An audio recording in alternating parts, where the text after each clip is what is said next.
March 22 Karnataka bandh ಬಂದ್ ಏನೆಲ್ಲ ಸಿಗುತ್ತೆ ಯಾವುದೆಲ್ಲ ಸಿಗಲ್ಲ ಬಂದ್ ದಿನ ಆಚೆ ಬರೋ ಮುನ್ನ ಎಚ್ಚರ. ಇದು ಚದುರಂಗದ ಮೊದಲ ಸ್ಟೋರಿ. ಕರ್ನಾಟಕ ಬಂದ್.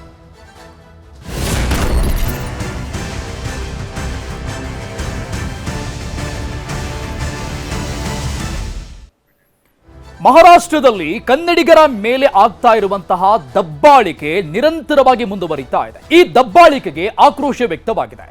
ಎಂಇಎಸ್ ಮತ್ತು ಶಿವಸೇನೆ ನಿಷೇಧ ಮಾಡಲೇಬೇಕು ಅನ್ನುವಂತಹ ಯಥಾ ಪ್ರಕಾರದ ಆಗ್ರಹ ಇದು. ಯಾಕಂದ್ರೆ ಪ್ರತಿ ಬಾರಿ ಈ ಒಂದು ವಿಚಾರ ಮುನ್ನೆಲೆಗೆ ಬಂದಾಗೆಲ್ಲವೂ ಕೂಡ ಕನ್ನಡಿಗರು ಒತ್ತಾಯ ಮಾಡುವಂಥದ್ದು ಒಂದೇ, ಎಂಇಎಸ್ ಮತ್ತು ಶಿವಸೇನೆ ನಿಷೇಧ ಆಗಬೇಕು ರಾಜ್ಯದಲ್ಲಿ ಅನ್ನುವಂಥದ್ದು ಆಗ್ರಹ ಈಗಲೂ ಕೂಡ ಇದೆ.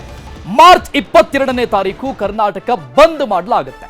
ಇಂಥದ್ದೊಂದು ನಿರ್ಣಯವನ್ನ ವಾಟಾಳ್ ನಾಗರಾಜ್ ನೇತೃತ್ವದಲ್ಲಿ ನಡೆದಂತಹ ಇವತ್ತಿನ ಸಭೆಯಲ್ಲಿ ತೆಗೆದುಕೊಳ್ಳಲಾಗಿದೆ. ಮಾರ್ಚ್ 22ನೇ ತಾರೀಕು ಕರ್ನಾಟಕವನ್ನ ಅಖಂಡ ಕರ್ನಾಟಕ ಬಂದ್ ಮಾಡೋದಕ್ಕೆ ನಿರ್ಧಾರವನ್ನ ತೆಗೆದುಕೊಳ್ಳಲಾಗಿದೆ.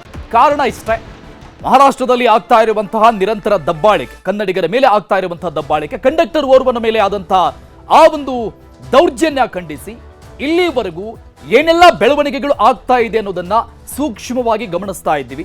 ಅದರ ಮುಂದುವರಿದ ಭಾಗವಾಗಿ ನಿರಂತರವಾಗಿ ಬೆಳಗಾವಿಯ ಮಣ್ಣಲ್ಲೇ ಹೋಗಿ ಕನ್ನಡ ಪರ ಹೋರಾಟಗಾರರು ನಿರಂತರ ಹೋರಾಟವನ್ನ ಮಾಡಿದ್ರು.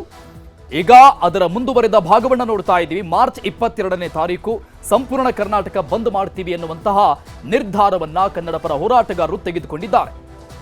ಹಾಗಾದ್ರೆ ಮಾರ್ಚ್ 22ನೇ ತಾರೀಕು ಕರ್ನಾಟಕ ಬಂದ್ ಆಗತ್ತಾ? ಬಂದ್ ಆದ್ರೆ ಯಾವೆಲ್ಲ ಸಂಘಟನೆಗಳು ಇದಕ್ಕೆ ಬೆಂಬಲವನ್ನ ಕೊಡುತ್ತೆ, ಏನೆಲ್ಲ ಇರುತ್ತೆ ಏನೆಲ್ಲ ಇರೋದಿಲ್ಲ ಅನ್ನೋದನ್ನು ಕೂಡ ನಾವು ಡೀಟೇಲ್ ಆಗಿ ನೋಡ್ತಾ ಹೋಗೋಣ. ಕರ್ನಾಟಕ ಬಂದ್ ಬೆಳಿಗ್ಗೆ 6ರಿಂದ ಸಂಜೆ 6ರವರೆಗೆ ಇರುತ್ತೆ. ಸಹಜವಾಗಿ ಯಾವಾಗಲೂ ಬಂದ್ ಆದಂತಹ ಸಂದರ್ಭದಲ್ಲಿ ಈ ಟೈಮ್ ನ ನಿಗದಿಪಡಿಸಲಾಗುತ್ತೆ. ಮಾರ್ಚ್ 22ನೇ ತಾರೀಕು ಕರ್ನಾಟಕ ಬಂದ್ ಆದಾಗಲೂ ಕೂಡ 6 ಗಂಟೆಯಿಂದ ಸಂಜೆ 6ರವರೆಗೆ ಬಂದ್ ಮಾಡಲಾಗುತ್ತೆ ಅನ್ನುವಂಥ ನಿರ್ಧಾರವನ್ನ ತೆಗೆದುಕೊಳ್ಳಲಾಗಿದೆ. ಮಾರ್ಚ್ 22ನೇ ತಾರೀಕು ಅಖಂಡ ಕರ್ನಾಟಕ ಬಂದ್ಗೆ ನಿರ್ಧಾರವನ್ನ ತೆಗೆದುಕೊಂಡಿರುವುದು. ರಾಜಭವನ ಮುತ್ತಿಗೆ ಮಾರ್ಚ್ 3ನೇ ತಾರೀಕು, ಅಂದ್ರೆ ಅಖಂಡ ಕರ್ನಾಟಕ ಬಂದ್ ಆಗೋದಕ್ಕಿಂತ ಮೊದಲಿಗೆ ಒಂದಿಷ್ಟು ಹೋರಾಟಗಳನ್ನ ಮಾಡೋದಕ್ಕೆ ಕನ್ನಡ ಪರ ಹೋರಾಟಗಾರರು ನಿರ್ಧಾರವನ್ನ ಮಾಡಿದ್ದಾರೆ ಇವತ್ತಿನ ಸಭೆಯಲ್ಲಿ. ಅದು ಮಾರ್ಚ್ 3ನೇ ತಾರೀಕು ರಾಜಭವನಕ್ಕೆ ಮುತ್ತಿಗೆಯನ್ನ ಹಾಕೋದು. ಏನಾಗ್ತಾ ಇದೆ ಬೆಳವಣಿಗೆ, ಕನ್ನಡಿಗರ ಮೇಲೆ ದೌರ್ಜನ್ಯ ಆಗ್ತಾ ಇದೆ, ಸರ್ಕಾರ ಈ ಬಗ್ಗೆ ಕಣ್ತೆರೆದು ನೋಡಬೇಕು ಅನ್ನುವಂತಹ ನಿಟ್ಟಿನಲ್ಲಿ ಸರ್ಕಾರದ ಕಣ್ತೆರೆಸುವ ನಿಟ್ಟಿನಲ್ಲಿ ರಾಜಭವನಕ್ಕೆ ಮುತ್ತಿಗೆ.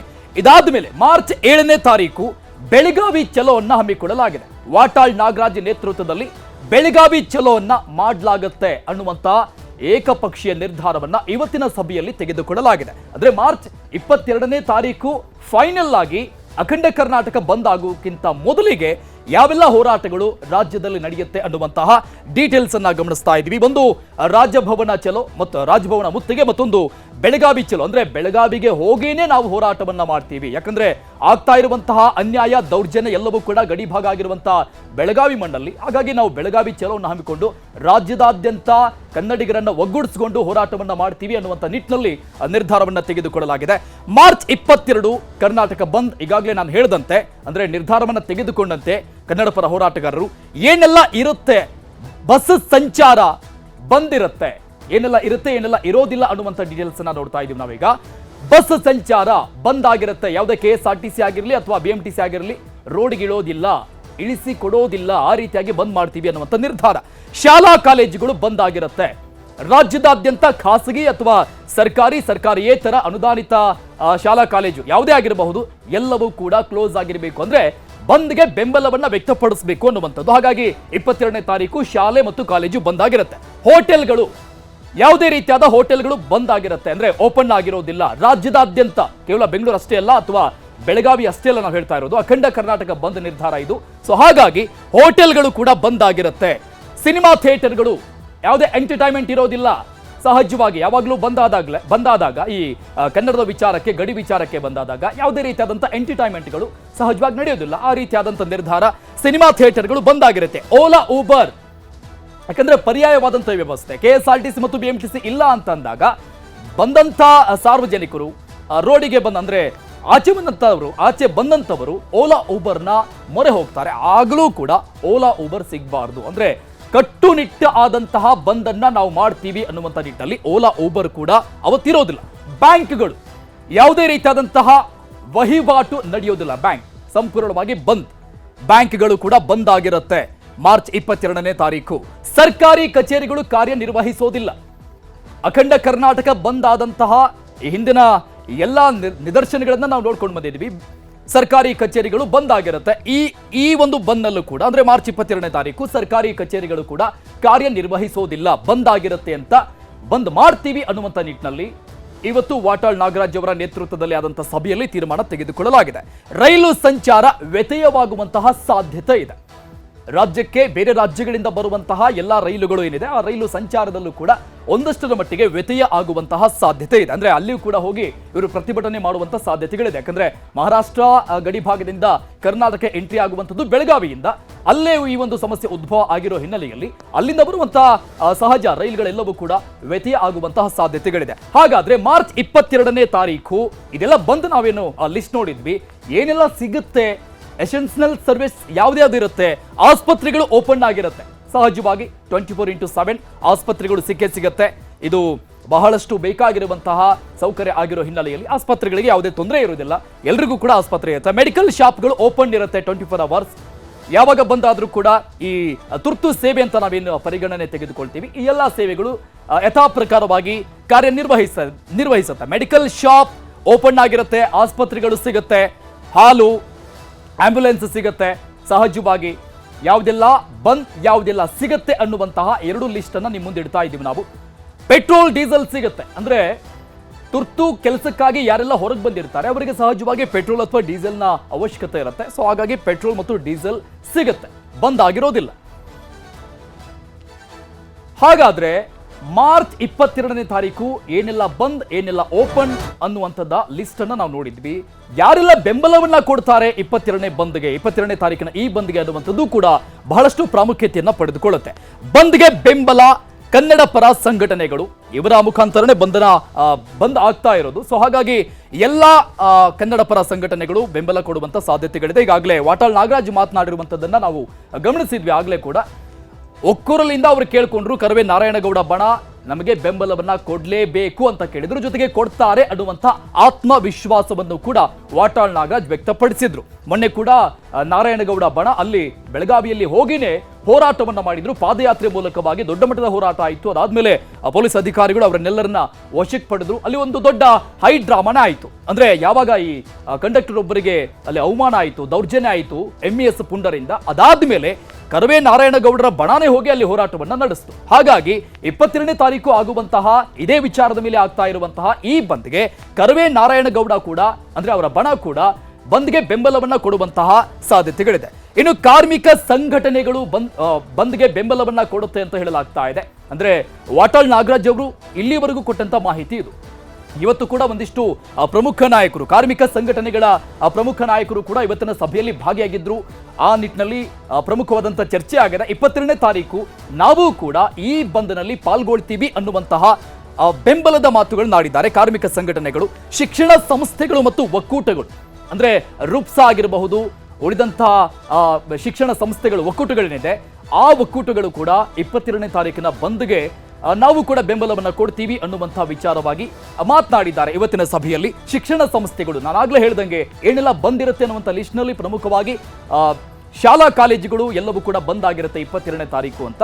ಸೊ ಹಾಗಾಗಿ ಶಿಕ್ಷಣ ಸಂಸ್ಥೆಗಳು ಕೂಡ ಬೆಂಬಲವನ್ನ ವ್ಯಕ್ತಪಡಿಸುತ್ತೆ. ರೈತ ಸಂಘಟನೆಗಳು ನೋಡಿ, ನಾಡು ನುಡಿ ಜಲ ಗಡಿ ವಿಚಾರ ಬಂದಾಗಲೆಲ್ಲ ಕೂಡ ರೈತ ಸಂಘಟನೆಗಳು ಇಂತಹ ಹೋರಾಟಕ್ಕೆ ಬೆಂಬಲವನ್ನ ಕೊಡ್ತಾ ಬಂದಿದೆ. ಈ ಒಂದು ಹೋರಾಟದಲ್ಲೂ ಕೂಡ ರೈತ ಸಂಘಟನೆಗಳು ನಮ್ಮ ಬೆಂಬಲಕ್ಕೆ ಇರುತ್ತೆ, ನಮ್ಮ ಬೆನ್ನಿಗೆ ನಿಂತ್ಕೊಂಡಿರುತ್ತೆ ಅನ್ನುವಂಥ ವಿಚಾರವನ್ನ ವಾಟಾಳ್ ನಾಗರಾಜ್ ಈಗಾಗಲೇ ಹೇಳಿದ್ದಾರೆ. ಸೊ ಹಾಗಾಗಿ ಸಹಜವಾಗಿ ಈ ಎಲ್ಲ ಸಂಘಟನೆಗಳು 22ನೇ ತಾರೀಕಿನ ಬಂದ್ನಲ್ಲಿ ಭಾಗವಹಿಸೋದು ಶತಸಿದ್ಧ ಅನ್ನೋದು ಇಲ್ಲಿ ಖಾತ್ರಿ ಆಗ್ತಾ ಇದೆ. ಹಾಗಾದ್ರೆ ಕರ್ನಾಟಕ ಬಂದ್ ಯಾಕೆ ಅಖಂಡ ಕರ್ನಾಟಕ ಬಂದ್ ಯಾವ ಕಾರಣಕ್ಕೆ ಅಂತ ನಾವು ನೋಡ್ತಾ ಇದ್ದೀವಿ. ಕನ್ನಡಿಗರ ಮೇಲಿನ ದೌರ್ಜನ್ಯ ನಿಲ್ಲಬೇಕು, ಇದು ಆನ್ಲೈನ್ ಅಜೆಂಡಾ ಆರಂಭ ಆಗಿದೆ ಇಲ್ಲಿಂದ. ಯಾವಾಗ ಈ ಕರ್ನಾಟಕದ ರಾಜ್ಯದ ಪ್ರಮುಖ ಒಂದಿಷ್ಟು ಬಸ್ಗಳು ಅಲ್ಲಿಗೆ ಹೋಯ್ತು, ಅಂದ್ರೆ KSRTC ಬಸ್ಗಳಿಗೆ ಮಸಿ ಬಳಿಯುವಂಥದ್ದಾಗಿರ್ಬಹುದು, ಅಲ್ಲಿ ಬೋರ್ಡ್ಗಳಿಗೆ ಮಸಿ ಬಳಿಯುವಂಥದ್ದಾಗಿರ್ಬೋದು, ಕಂಡಕ್ಟರ್ಗಳಿಗೆ ಮುಖಕ್ಕೆ ಮಸಿ ಬಳಿಯುವಂಥದ್ದಾಗಿರ್ಬೋದು, ಅವರ ಬಾಯಿಂದ ಒತ್ತಡವನ್ನ ಹಾಕಿ ಜೈ ಮಹಾರಾಷ್ಟ್ರ ಅಂತ ಹೇಳಿಸೋದಾಗಿರಬಹುದು, ಅಲ್ಲಿಂದ ಇದು ಒಂದು ಸಮಸ್ಯೆ ಆರಂಭ ಆಗಿರುವಂಥದ್ದು. ಕನ್ನಡಿಗರ ಮೇಲಿನ ಈ ದೌರ್ಜನ್ಯ ನಿಲ್ಲಬೇಕು, ಬೆಳಗಾವಿ ಅಧಿಕಾರಿಗಳ ಬದಲಾವಣೆ ಆಗಬೇಕು. ಅಂದ್ರೆ ಅಲ್ಲಿ ಪ್ರಮುಖವಾಗಿ ಕನ್ನಡಿಗರಿಗೆ ಅವಕಾಶವನ್ನ ಕೊಡಬೇಕು. ಬೇರೆ ಬೇರೆ ರಾಜ್ಯದ ಅಲ್ಲಿ ಅಧಿಕಾರಿಗಳು ಬಂದು ಕೆಲಸ ಮಾಡ್ತಾ ಇದ್ದಾರೆ, ಅವರ ವರ್ಗಾವಣೆ ಆಗಬೇಕು. ಬೆಳಗಾವಿ ಅಧಿಕಾರಿಗಳ ಬದಲಾವಣೆ ಆಗಬೇಕು. MES ನಿಷೇಧ ಆಗಬೇಕು. ಇದು ಇವತ್ತಿನ ಸಮಸ್ಯೆ ಅಲ್ಲ. ಯಾವಾಗೆಲ್ಲ ಇಲ್ಲಿ ನಾಡು ನುಡಿ ವಿಚಾರ ಮುನ್ನೆಲೆಗೆ ಬರುತ್ತೆ, ಸ್ಟ್ರೈಕ್ಗಳಾಗುತ್ತೆ, ಹೋರಾಟಗಳು ನಡೆಯುತ್ತೆ, ಆವಾಗೆಲ್ಲವೂ ಕೂಡ MES ನಿಷೇಧ ಆಗಬೇಕು ಅನ್ನುವಂಥ ವಿಚಾರ ಪದೇ ಪದೇ ಪ್ರಸ್ತಾಪ ಆಗ್ತಾನೆ ಇದೆ. ವಾಟಾಳ್ ನಾಗರಾಜ್ ಇವತ್ತು ಕೂಡ ಇದನ್ನ ಉಲ್ಲೇಖ ಮಾಡಿದ್ರು. ಬಸವರಾಜ ಬೊಮ್ಮಾಯಿ ಅವರು ಸಿಎಂ ಆಗಿದ್ದಂತಹ ಸಂದರ್ಭದಲ್ಲಿ MES ಅನ್ನ ನಾವು ಬ್ಯಾನ್ ಮಾಡ್ತೀವಿ ಅಂತ ಆಶ್ವಾಸನೆ ಕೊಟ್ಟಿದ್ರು. ಬಟ್ ಅದು ಇಲ್ಲಿವರೆಗೂ ಕೂಡ, ಅಂದ್ರೆ ಸರ್ಕಾರಗಳು ಚೇಂಜ್ ಆಗ್ತಾ ಹೋದ್ವು, ಬಟ್ MES ಮಾತ್ರ ಬ್ಯಾನ್ ಆಗ್ಲಿಲ್ಲ. ಕೊಟ್ಟಂತ ಆಶ್ವಾಸನೆ ಕೇವಲ ಆಶ್ವಾಸನೆ ಆಗಿ ಮಾತ್ರ ಉಳಿದುಕೊಂಡಿದೆ ಅನ್ನುವಂತಹ ಬೇಸರದ ಮಾತನಾಡಿದ್ರು. ಇನ್ನು ಶಿವಸೇನೆ ಬ್ಯಾನ್ ಆಗಬೇಕು, ಅವ್ರದ್ದೇನಿದ್ರು ಕೂಡ ಮಹಾರಾಷ್ಟ್ರದಲ್ಲಿ ಮಾತ್ರ ಇರಲಿ, ರಾಜ್ಯದೊಳಗೆ ಬಂದು ಯಾಕೆ ಅವರ ಪುಂಡಾಟ? ಶಿವಸೇನೆ ಬ್ಯಾನ್ ಆಗಬೇಕು. ಯಾವಾಗಿದ್ರೂ ಕೂಡ ಅವರು ಕನ್ನಡಿಗರಿಗೆ ಮಾರಕವಾಗಿದ್ದಾರೆ, ಆ ರೀತಿಯಾದಂತಹ ಹೋರಾಟಗಳು ನಡೀತಾ ಇದೆ, ಅದು ಬ್ಯಾನ್ ಆಗಬೇಕು ಅನ್ನುವಂಥದ್ದು. MES ಶಿವಸೇನೆ ಕಾರ್ಯಕರ್ತರ ಗಡೀಪಾರ ಆಗಬೇಕು. ರಾಜ್ಯದಲ್ಲಿ ಬಂದು ಅವರ ಇಲ್ಲಿಗಲ್ ಆಕ್ಟಿವಿಟೀಸ್ಗಳು ಯಾಕೆ, ಕನ್ನಡಿಗರ ಮೇಲೆ ಅವರ ದೌರ್ಜನ್ಯಗಳು ಯಾಕೆ ನಡೀತಾ ಇದೆ, ಅವರ ಗಡೀಪಾರ ಆಗಬೇಕು ಅನ್ನುವಂಥದ್ದು ಬಂದ್ನ ಒಂದು ರೀತಿಯಾದಂತಹ ಟಾರ್ಗೆಟ್ ಆಗಿದೆ. ಸಂಭಾಜಿ ಪ್ರತಿಮೆ ತೆರವಾಗಬೇಕು.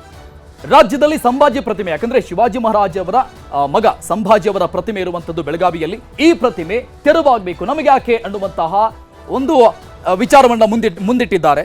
ಕರಾಳ ದಿನಾಚರಣೆಗಳಿಗೆ ಬ್ರೇಕ್. ಯಾವಾಗೆಲ್ಲ ನಾವು ಈ ಒಂದು ವಿಚಾರವನ್ನ ಬಹಳಷ್ಟು ಪ್ರಮುಖವಾಗಿ ಗಮನಿಸಬೇಕಾಗತ್ತೆ. ಯಾವಾಗೆಲ್ಲ ಈ ಬೆಳಗಾವಿಯ ಸುವರ್ಣಸೌಧದಲ್ಲಿ ಅಧಿವೇಶನ ನಡೆಯುತ್ತೆ, ಅವಾಗೆಲ್ಲ ಕೂಡ, ಅಥವಾ ನವೆಂಬರ್ 1ನೇ ತಾರೀಕು ಆಗುವಂತಹ ಕನ್ನಡ ರಾಜ್ಯೋತ್ಸವದ ಸಂದರ್ಭದಲ್ಲೂ ಕೂಡ ಅಲ್ಲಿ ಒಂದಿಷ್ಟು ಕರಾಳ ದಿನಾಚರಣೆಗಳ ಆಚರಣೆಯನ್ನ ಮಾಡ್ತಾರೆ. MES ಪುಂಡರು ಬೇಕಂತಾನೆ ಬಂದು ಅಲ್ಲಿ ಬಂದು ಧ್ವಜಗಳನ್ನು ಹಾರಿಸುವುದಾಗಿರಬಹುದು, ಘೋಷಣೆಗಳನ್ನ ಕೂಗುವುದಾಗಿರಬಹುದು. ಈ ಎಲ್ಲ ಕರಾಳ ಆಚರಣೆಗಳಿಗೆ ಬ್ರೇಕ್ ಹಾಕಬೇಕು. ಈ ಎಲ್ಲ ಅಜೆಂಡೆಗಳನ್ನ ಇಟ್ಕೊಂಡು ಮಾರ್ಚ್ 22ನೇ ತಾರೀಕಿಗೆ ಹೋರಾಟವನ್ನ ಮುಂದುವರಿಸುವುದಕ್ಕೆ ಅಥವಾ ಅಖಂಡ ಕರ್ನಾಟಕವನ್ನ ಬಂದ್ ಮಾಡ್ತೀವಿ ಅನ್ನುವಂಥದ್ದನ್ನ ಮುನ್ನೆಲೆಗೆ ತೆಗೆದುಕೊಂಡು ಬಂದಿದ್ದಾರೆ. ಈ ವಿಚಾರಕ್ಕೆ ಸಂಬಂಧಪಟ್ಟಂಗೆ ಇವತ್ತು ಸಭೆ ನಂತರದಲ್ಲಿ ಕನ್ನಡ ಪರ ಹೋರಾಟಗಾರ ವಾಟಾಳ್ ನಾಗರಾಜ್ ಮಾತನಾಡಿದ್ದಾರೆ. ನೋಡಿ, ಯಾವ ಸರ್ಕಾರ ಕಠಿಣವಾದಂಥ ಕ್ರಮವನ್ನ ಮರಾಠಿಗರ ಮೇಲೆ ತಗೊಳ್ಳಲ್ವೋ ಅಲ್ಲಿವರೆಗೂ ಅವರ ದಬ್ಬಾಳಿಕೆ ನಿಲ್ಲಲ್ಲ. ಮಾನ್ಯ ಮುಖ್ಯಮಂತ್ರಿಗಳೇ, ಇವತ್ತು ನಿಮ್ಮನ್ನ ನಾವು ಕನ್ನಡ ಪರ ಹೋರಾಟಗಾರರು ನಿಮ್ಮಲ್ಲಿ ಮನವಿ ಮಾಡ್ಕೊಳ್ತಾ ಇದೀವಿ. ಕೂಡಲೇ MES ಏನಿದೆಯೋ ಆ ಸಂಘಟನೆಯನ್ನ ನಿಷೇಧ ಮಾಡಬೇಕು. ನನಗನ್ನಿಸ್ತದೆ ಬೆಳಗಾವಿಯಲ್ಲಿ ಕನ್ನಡ ಪರ ಸಂಘಟನೆಗಳು ಬಿಟ್ರೆ ಯಾವ ರಾಜಕಾರಣಿಗಳು ಕನ್ನಡದ ಪರ ಇಲ್ಲ. ಎಲ್ಲ ರಾಜಕಾರಣಿಗಳು ಮರಾಠಿ ಏಜೆಂಟ್ರು. ಕಾಂಗ್ರೆಸ್ನವರಿರ್ಬೋದು, BJP ಇರ್ಬೋದು, JDS ಇರ್ಬೋದು, ಎಲ್ಲರೂ ಮರಾಠಿ ಏಜೆಂಟ್ರು. ಅವರಿಗೆ ಮತ ವೋಟ್ ಬೇಕಾಗಿದೆ. ಅದಕ್ಕಾಗಿ ಮರಾಠಿಯವರನ್ನ ಅವರು ಯಾವುದೇ ಕಾರಣಕ್ಕೂ ಕೈ ಬಿಡೋದಿಲ್ಲ. ಮರಾಠಿಯವರಿಗಿಂತ ಹೆಚ್ಚಾಗಿ ನಮ್ಮ ರಾಜ್ಯದ ರಾಜಕಾರಣಿಗಳು ಮರಾಠಿಗಳನ್ನು ಹಿಡ್ಕೊಂಡು ಕೂತಿದ್ದಾರೆ.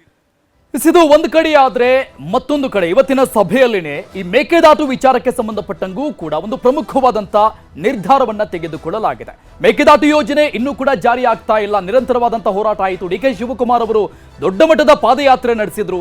ಅದಾದ್ಮೇಲೂ ಕೂಡ ಮೇಕೆದಾಟು ಯೋಜನೆ ಎಲ್ಲಿಗೆ ಬಂದು ನಿಂತ್ಕೊಂತು ಅನ್ನುವಂತ ಆ ಪ್ರಶ್ನೆಯನ್ನ ಮಾಡ್ತಾ ಇದ್ದಾರೆ ಕನ್ನಡ ಪರ ಹೋರಾಟಗಾರರು.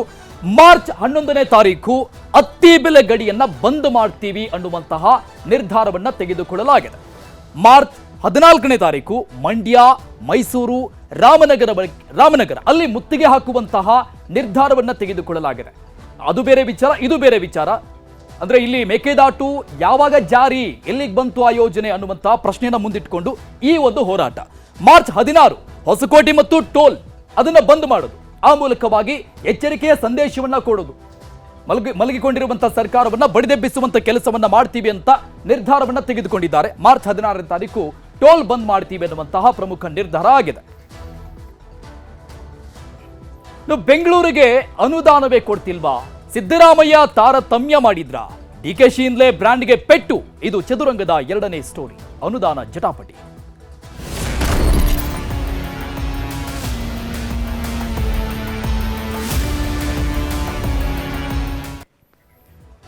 DK ಶಿವಕುಮಾರ್ ಅವರು ಮಾತೆತ್ತಿದ್ರೆ ಬ್ರ್ಯಾಂಡ್ ಬೆಂಗಳೂರು ಅಂತಾರೆ. ಈ ಬ್ರ್ಯಾಂಡ್ ಬೆಂಗಳೂರು ಅಂತೀರಾ, ಆದ್ರೆ ಅನುದಾನ ಎಲ್ಲಿದೆ?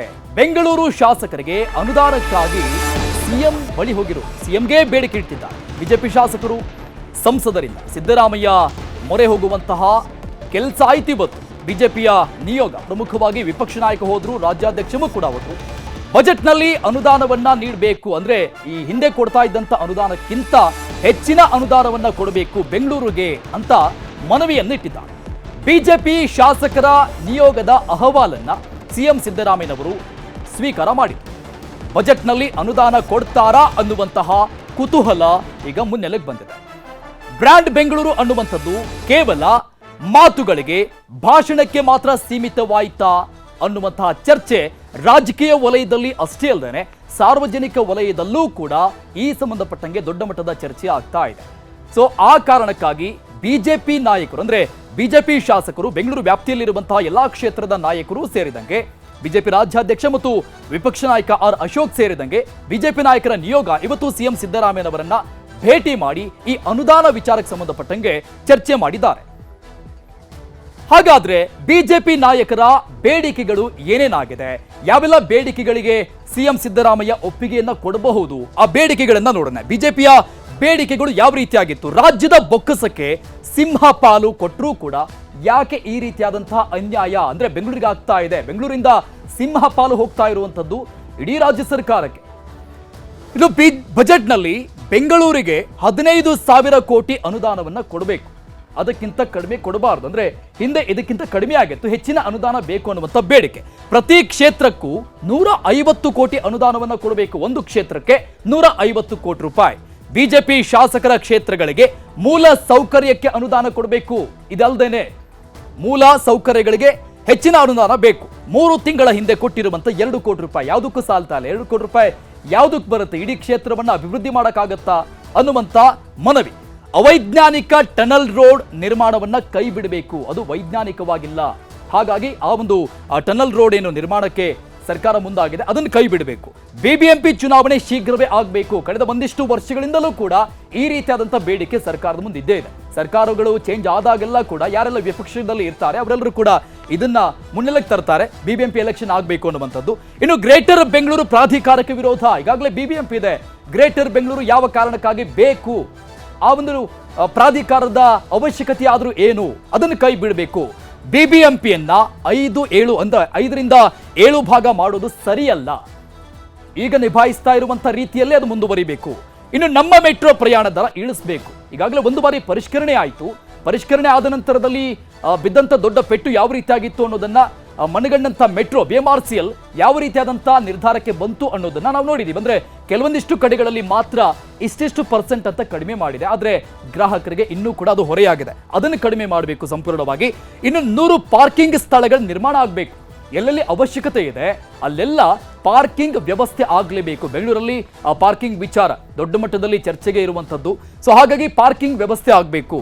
ಗುಂಡಿ ಬಿದ್ದಿರುವ ರಸ್ತೆಗಳನ್ನ ಸರಿಪಡಿಸಬೇಕು. ಬೆಂಗಳೂರನ್ನ ಕಾಡ್ತಾ ಇರುವಂತಹ ಜ್ವಲಂತ ಸಮಸ್ಯೆ ಅಂದ್ರೂ ಕೂಡ ತಪ್ಪಾಗೋದಿಲ್ಲ. ಈ ಗುಂಡಿ ಬಿದ್ದಿರುವಂತಹ ರಸ್ತೆಗಳು ಎಲ್ಲೇ ಹೋದ್ರೂ ಕೂಡ ಬೆಂಗಳೂರಲ್ಲಿ ಸಿಗುತ್ತೆ. ಆ ರಸ್ತೆಗಳನ್ನ ಸರಿಪಡಿಸಬೇಕು ಅನ್ನುವಂತಹ ಈ ಎಲ್ಲಾ ಮನವಿಗಳನ್ನ ಸರ್ಕಾರದ ಮುಂದೆ ಅಂದ್ರೆ ಸಿಎಂ ಮುಂದೆ ಇಟ್ಟಿದ್ದಾರೆ. ಹಾಗಾದ್ರೆ ಸಿಎಂ ಸಿದ್ದರಾಮಯ್ಯನವರ ಭರವಸೆ ಏನಾಗಿತ್ತು ಈ ಎಲ್ಲ ಬೇಡಿಕೆಗಳಿಗೆ? ಬಿಜೆಪಿ ಬೇಡಿಕೆಗಳನ್ನ ನೋಡ್ತಾ ಇದ್ವಿ. ಸಿಎಂ ಸಿದ್ದರಾಮಯ್ಯನವರ ಆಶ್ವಾಸನೆ ಈ ಬೇಡಿಕೆಗಳಿಗೆ ಹೆಚ್ಚಿನ ಅನುದಾನವನ್ನ ಕೊಡುವಂತಹ ವಿಚಾರದ ಬಗ್ಗೆ ನಾವು ಪರಿಶೀಲನೆ ಮಾಡ್ತೀವಿ ಅಂತ ಸಿಎಂ ಹೇಳಿರೋದು. ಬಿಜೆಪಿಯ ಬೇಡಿಕೆ ಆಗಿರುವಂತದ್ದು BSY ಮತ್ತು ಬೊಮ್ಮಾಯಿ 6ರಿಂದ 8,000 ಕೋಟಿ ಕೊಟ್ಟಿದ್ರು ಬೆಂಗಳೂರಿಗೆ. ಬೆಂಗಳೂರಿನ ಅಭಿವೃದ್ಧಿಗಾಗಿ ಸಿಎಂ ಆಗಿದ್ದಂತ ಸಂದರ್ಭದಲ್ಲಿ BS ಯಡಿಯೂರಪ್ಪನವರು ಮತ್ತು ಬೊಮ್ಮಾಯಿ ಕೊಟ್ಟಂತಹ ಈ ಒಂದು ಮೊತ್ತ, ಇದಕ್ಕಿಂತ ಹೆಚ್ಚಿನ ಅನುದಾನ ಕೊಡುವ ಬಗ್ಗೆ ನಾವು ಪರಿಶೀಲನೆ ಮಾಡ್ತೀವಿ, ಇದಕ್ಕಿಂತ ಜಾಸ್ತಿ ಕೊಡಬೇಕು ಅಂತ ಬಿಜೆಪಿ ನಿಯೋಗದ ಒಂದು ಮನವಿ ಆಗಿತ್ತು. ಆರ್ಥಿಕ ಸ್ಥಿತಿಗತಿ ಅನುಗುಣವಾಗಿ ಅನುದಾನ ಅಂದ್ರೆ 2 ವರ್ಷದಿಂದ ಬೆಂಗಳೂರಿಗೆ ಅನುದಾನ ನೀಡಿಲ್ಲ. ಅನುದಾನ ಕೊಡುವಲ್ಲಿ ತಾರತಮ್ಯ ಆಗಿದೆ. ಹೆಚ್ಚಿನ ಅಂದ್ರೆ ಸಿಂಹಪಾಲು ಟ್ಯಾಕ್ಸ್ ನಾವು ಕೊಡ್ತಾ ಇದ್ರೂ ಕೂಡ ಇಲ್ಲಿ ಬೇಕಾದಂತಹ ಅನುದಾನ ಸಿಗ್ತಾ ಇಲ್ಲ. ಆರ್ಥಿಕ ಸ್ಥಿತಿಗತಿಗೆ ಅನುಗುಣವಾಗಿ ನಾವು ಅನುದಾನವನ್ನ ಕೊಡ್ತಾ ಇದೀವಿ. ಎಷ್ಟಿದೆ ನಮ್ಮ ಬೊಕ್ಕಸದಲ್ಲಿ ಅಮೌಂಟ್, ಅದರ ಅನುಗುಣವಾಗಿ ನಾವು ಕೊಡ್ತಾ ಇದೀವಿ ಅಂತ ಸಿಎಂ ಅವರ ಆಶ್ವಾಸನೆ. ಇನ್ನು ಅನುದಾನವಿಲ್ಲದೆ ಅಭಿವೃದ್ಧಿ ಕೆಲಸಗಳು ಆಗ್ತಾ ಇಲ್ಲ. ಸಹಜವಾಗಿ ಮೂಲ ಸೌಕರ್ಯಗಳಿಗೆ ಆದ್ಯತೆಯನ್ನ ಕೊಡ್ತೀವಿ ಅಂದ್ರೆ ಕೊಟ್ಟಿರೋದು 2 ಕೋಟಿ ಮಾತ್ರ, ಅದನ್ನ ಪರಿಗಣಿಸಿ ಇನ್ನು ಮುಂದೆ ಹೆಚ್ಚಿನ ಅನುದಾನವನ್ನ ಕೊಡ್ತೀವಿ ಅಂತ ಸಿಎಂ ಹೇಳಿದ್ದಾರೆ. ನಮ್ಮ ಮೆಟ್ರೋ ಪ್ರಯಾಣ ದರ ಇಳಿಸಿ ಅಂತ ಮತ್ತೊಂದು ಮನವಿ ಸಲ್ಲಿಕೆ ಆಗಿದೆ. ಬಿಜೆಪಿ ನಿಯೋಗದಿಂದ ಅಧಿಕಾರಿಗಳೊಂದಿಗೆ ಚರ್ಚೆ ಮಾಡಿ ನಿಯಮಗಳು ಯಾವ ರೀತಿಯಾಗಿದೆ ಆ ನಿಯಮ ಅನುಸಾರವಾಗಿ ಕ್ರಮವನ್ನ ತೆಗೆದುಕೊಳ್ತೀವಿ ಅಂತ ಮೆಟ್ರೋ ದರ ಇಳಿಕೆ ವಿಚಾರಕ್ಕೆ ಸಂಬಂಧಪಟ್ಟಂಗೆ ಸಿಎಂ ಅವರ ಭರವಸೆ. ಬಿಜೆಪಿ ಶಾಸಕರ ಕ್ಷೇತ್ರಕ್ಕೆ ತಾರತಮ್ಯ ಆಗ್ತಾ ಇದೆ ಅಂದ್ರೆ ಇಲ್ಲಿ ಪ್ರಮುಖವಾಗಿ ಡಿಕೆ ಶಿವಕುಮಾರ್ ಅವರು ಹಿಂದೆ ಈ ಜಯನಗರ ಕ್ಷೇತ್ರಕ್ಕೆ ಅನುದಾನ ಕೊಡುವಂತ ವಿಚಾರಕ್ಕೆ ಸಂಬಂಧಪಟ್ಟಂಗೆ ಓಪನ್ ಆಗಿ ಸ್ಟೇಟ್ಮೆಂಟ್ ಕೊಟ್ಟಿದ್ರು. ಆ ಒಂದು ವಿಚಾರ ಇಲ್ಲಿ ಪ್ರಸ್ತಾಪ ಆದಂತೆ ಕಾಣಿಸ್ತಾ ಇದೆ. ಬಿಜೆಪಿ ಶಾಸಕರ ಕ್ಷೇತ್ರಕ್ಕೆ ತಾರತಮ್ಯ ಆಗ್ತಾ ಇದೆ ಅನುದಾನ ಕೊಡುವ ನಿಟ್ಟಿನಲ್ಲಿ. ಹಾಗಾಗಿ ಆ ಒಂದು ವಿಚಾರವನ್ನ ಇಲ್ಲಿ ಪ್ರಸ್ತಾಪ ಮಾಡ್ತಾರೆ. ಯಾರನ್ನೂ ಕೂಡ ಕಡೆಗಣಿಸಿಲ್ಲ, ಎಲ್ರಿಗೂ ಕೂಡ ಅನುದಾನ ಸಿಗುತ್ತೆ ಅಂತ ಸಿಎಂ ಸಿದ್ದರಾಮಯ್ಯ ಆಶ್ವಾಸನೆ ಕೊಟ್ಟಿದ್ದಾರೆ, ಅಂದ್ರೆ ಭರವಸೆ ಕೊಟ್ಟಿದ್ದಾರೆ. ಈ ವಿಚಾರಕ್ಕೆ ಸಂಬಂಧಪಟ್ಟಂಗೆ ಆರ್ ಅಶೋಕ್ ಮಾತನಾಡಿದ್ದಾರೆ ನೋಡಿ. ಯಾವಾಗಲೂ ಸಹ ಬೆಂಗಳೂರು ಮಹಾನಗರಕ್ಕೆ ಇಂಥ ದುಸ್ಥಿತಿ ಬಂದಿರಲಿಲ್ಲ. ಪ್ರತಿ ಬಜೆಟಲ್ಲೂ ಕೂಡ 6ರಿಂದ 8 ಸಾವಿರ ಕೋಟಿ ಬೆಂಗಳೂರು ಮಹಾನಗರದ ಅಭಿವೃದ್ಧಿಗೆ ಕೊಡ್ತಾ ಇದ್ರು. ಹಿಂದೆ ಬಿಜೆಪಿ ಸರ್ಕಾರ ಇದ್ದಾಗಲೂ ಸಹ ಬಿಜೆಪಿ ಶಾಸಕರಿಗಷ್ಟೇ ಅಲ್ಲ, ವಿರೋಧ ಪಕ್ಷದಲ್ಲಿದ್ದಂಥ ಕಾಂಗ್ರೆಸ್ ಶಾಸಕರ ಕ್ಷೇತ್ರಕ್ಕೂ ಕೂಡ ಹೆಚ್ಚು ಅನುದಾನವನ್ನು ಯಡಿಯೂರಪ್ಪರಿದ್ದಾಗ ಕೂಡ ನೀಡ್ತಾ ಇದ್ರು. ಹಾಗಾಗಿ ಇವತ್ತು ಬೆಂಗಳೂರು ಅಂತ ಹೇಳಿದ್ರೆ, ಕರ್ನಾಟಕ ಅಂತ ಹೇಳಿದ್ರೆ ಬೆಂಗಳೂರಿನ ಮೂಲಕ ನೋಡ್ತಾರೆ. ಇದು ಸಿಲಿಕಾನ್ ಸಿಟಿ, ಇಡೀ ಜಗತ್ತು ಇವತ್ತು ಕರ್ನಾಟಕ ಅಂತ ಹೇಳಿದ್ರೆ ಬೆಂಗಳೂರು ಕಡೆ ನೋಡ್ತಾರೆ. ಹಾಗಾಗಿ ಬೆಂಗಳೂರಿಗೆ ಹೆಚ್ಚು ಅನುದಾನ ನೀಡಬೇಕು ಅಂತಕ್ಕಂಥ ಒತ್ತಡ, ಆಗ್ರಹ ನಮ್ಮೆಲ್ಲ ಶಾಸಕರದ್ದಿದೆ. ಅನುದಾನ ಕೊಡಿ, ಬೆಂಗಳೂರಿಗೆ ಅನುದಾನ ಕೊಡಿ. ರಾಜ್ಯದ ನಮ್ಮ ಎಲ್ಲ ಬಿಜೆಪಿ ಶಾಸಕರೇನಿದ್ದಾರೆ, ಮೊದಲನೇ ಬಾರಿ ಗೆದ್ದಂಥವರು, ಈ ತರದವರು ಕೂಡ ಬಹಳ ಕಣ್ಣೀರಾಗ್ತಾ ಇದ್ದಾರೆ. ಇಡೀ ರಾಜ್ಯದ ನಮ್ಮ ಎಲ್ಲಾ ಶಾಸಕರು ಅನುದಾನ ಸಿಗ್ತಾ ಇಲ್ಲ ಅಂತೇಳಿ ವಿರೋಧ ಪಕ್ಷಗಳಿಗೆ ಅನ್ಯಾಯ ಮಾಡೋದು ಸರಿಯಲ್ಲ. ಇಡೀ ಸಮಗ್ರ ರಾಜ್ಯದ ಬೆಳವಣಿಗೆ ಆಗಬೇಕಾದ್ರೆ ಅನುದಾನವನ್ನ ಕೊಡಬೇಕು. ಓಕೆ, ಇದೆಲ್ಲದರ ಜೊತೆಗೆ ಸಿಎಂ ಸಿದ್ದರಾಮಯ್ಯನವರನ್ನ ಭೇಟಿಯಾದಂತಹ ಸಂದರ್ಭದಲ್ಲಿ ಬಿಜೆಪಿ ನಾಯಕರು ಡಿಕೆ ಶಿವಕುಮಾರ್ ಅವರನ್ನ ಟಾರ್ಗೆಟ್ ಆಗಿ ಒಂದಿಷ್ಟು ದೂರುಗಳನ್ನ ಕೊಟ್ರ. ಹಾಗಾದ್ರೆ ಏನೆಲ್ಲ ಡಿಸ್ಕಷನ್ ಆಯಿತು? ಟಾರ್ಗೆಟ್ ಡಿಕೆಶಿ, ಬ್ರ್ಯಾಂಡ್ ಬೆಂಗಳೂರು ಅಂತಾರೆ, ಇದೆಂಥ ಬ್ರ್ಯಾಂಡ್ ಸಾರ್ ಅಂತ ಸಿಎಂ ಮುಂದೆ ಕೇಳಿದ್ದಾರೆ. ಬಾಯಲ್ಲಿ ಮಾತ್ರ ಬ್ರ್ಯಾಂಡ್, ಅನುದಾನ ಮಾತ್ರ ಶೂನ್ಯ. ಬೆಂಗಳೂರಿನ ಉಸ್ತುವಾರಿ ಆಗಿರುವಂತದ್ದು ಡಿಕೆ ಶಿವಕುಮಾರ್, ಬದಿ ಮಾತಲ್ಲಿ ಮಾತ್ರ ಮನೆ ಕಟ್ತಾ ಇದ್ದಾರೆ ಅಂತ. ಡಿಕೆ ಶಿವಕುಮಾರ್ ಸರಿ ಇದ್ದಿದ್ರೆ ಸಿಎಂ ಬಳಿ ಯಾಕೆ ಹೋಗ್ತಾ ಇದ್ವಿ ಅಂತ ಮುನಿರತ್ನ ಮಾತನಾಡಿದ್ದಾರೆ. ಗ್ರಾಮಾಂತರದಲ್ಲಿ ಮಾಡಬೇಕಾದಂತಹ ರಾಜಕಾರಣವನ್ನ ಬೆಂಗಳೂರಿನಂತಹ ನಗರದಲ್ಲಿ ಮಾಡ್ತಾ ಇದ್ದಾರೆ ಡಿಕೆ ಶಿವಕುಮಾರ್.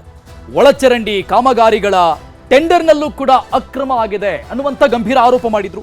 ಹೊರ ರಾಜ್ಯದ ಗುತ್ತಿಗೆದಾರರಿಗೆ ಅನುಕೂಲ ಮಾಡಿಕೊಡಲಾಗ್ತಾ ಇದೆ ಅನ್ನುವಂತ ಗಂಭೀರ ಆರೋಪ ಮುನಿರತ್ನ ಸೇರಿದಂಗೆ ಬಿಜೆಪಿ ನಾಯಕರಿಂದ ಆಗಿದೆ. ಹೊರ ರಾಜ್ಯದ ಗುತ್ತಿಗೆದಾರರಿಗೆ ಅನುಕೂಲ ಮಾಡಿಕೊಡ್ತಾ ಇದ್ದಾರೆ ಅನ್ನುವಂತ ಆರೋಪ ಮಾಡಿದ್ದಾರೆ. ಈ ವಿಚಾರಕ್ಕೆ ಸಂಬಂಧಪಟ್ಟಂಗೆ ಮುನಿರತ್ನ ಮತ್ತು ಡಿಕೆ ಶಿವಕುಮಾರ್ ಮಾತನಾಡಿದ್ದಾರೆ. ಶಿವಕುಮಾರ್ ಸರಿಗಿದ್ದಿದ್ರೆ ನಾವು ಮುಖ್ಯಮಂತ್ರಿಗಳನ್ನ ಭೇಟಿ ಮಾಡೋ ಪ್ರಮೇಯನೇ ಬರ್ತಾ ಇರಲಿಲ್ಲ. ಅವರು ಸರಿಯಾಗಿ ನಡೆಸ್ಕೊಳ್ಳೋಂಥದ್ದು ನೋಡ್ಬೇಕು. ಅವರು ಎಲ್ಲೋ ಗ್ರಾಮಾಂತರದಲ್ಲಿ ಮಾಡೋ ರಾಜಕೀಯ ಬೆಂಗಳೂರು ನಗರದಲ್ಲಿ ಮಾಡೋಕ್ಕೆ ಹೋಗ್ತಾ ಇದ್ದಾರೆ. ಬೆಂಗಳೂರು ನಗರದ ಜೀವನ ಶೈಲಿನೇ ಬೇರೆ, ಬೆಂಗಳೂರು ನಗರದ ಅಭಿವೃದ್ಧಿನೇ ಬೇರೆ. ಇವರು ಅದನ್ನು ಬಿಟ್ಟು ಅಲ್ಲಿಂದ ಎತ್ಕೊಂಬಂದು ಇಲ್ಲಿ ಎತ್ಕೊಂಬಂದು ಇಲ್ಲಿ ಇಲ್ಲದೆ ಇರೋದೆಲ್ಲ ಮಾಡೋಕ್ಕೆ ಹೋಗಿ ಇವತ್ತು ಸ್ಟಾರ್ ವಾಟರ್ ಟ್ರೈನು 2,000 ಕೋಟಿ 1,700 ಕೋಟಿ ವರ್ಲ್ಡ್ ಬ್ಯಾಂಕ್ ಲೋನ್ ತೊಗೊಂಡು 200-250 ಕೋಟಿ ಟೆಂಡರ್ ಮಾಡಿದ್ರೆ ಯಾರಿಗೆ ಲಾಭ? ಹೊರ ರಾಜ್ಯ ಗುತ್ತಿಗೆದಾರ ಅನುಕೂಲ ಮಾಡೋಕ್ಕೆ ತಾನೇ ನೀವು ಮಾಡ್ತಾ ಇರೋದು. ಈಗ ಅವರಿಗೆ ಬೆಂಗಳೂರು ಬರ್ತಾ ಇದೆ, ಪಾಲಿಟಿಷಿಯನ್ಸು ಬೇಡಿಕೆ ಮಾಡೋದು ಅವ್ರ ಡ್ಯೂಟಿ. ನಾವು ಬೆಂಗಳೂರಿನ ಎಲ್ಲರನ್ನೂ ವಿಶ್ವಾಸ ಇಟ್ಕೊಂಡು ಚರ್ಚೆ ಮಾಡ್ತಾ ಇದ್ದೀವಿ. ಬೆಂಗಳೂರು ಬಗ್ಗೆ ನಮ್ಗೆ ಗೊತ್ತಿದೆ, it is an international city. ಖಂಡಿತ ಯಾರಿಗೆ ಎಷ್ಟು ಗೌರವ ಕೊಡಬೇಕು, ಎಷ್ಟು ದುಡ್ಡು ಕೊಡಬೇಕು ನಮ್ಮ ಚೀಫ್ ಮಿನಿಸ್ಟರ್ ತೀರ್ಮಾನ ಮಾಡ್ತಾರೆ. ಇದು ಇವತ್ತಿನ ಚದುರಂಗ. ನೋಡ್ತಾ ಇರಿ ನ್ಯೂಸ್ 18 ಕನ್ನಡ. ಜಾಲ ನಮ್ಮದು, ಬಲ ನಿಮ್ಮದು.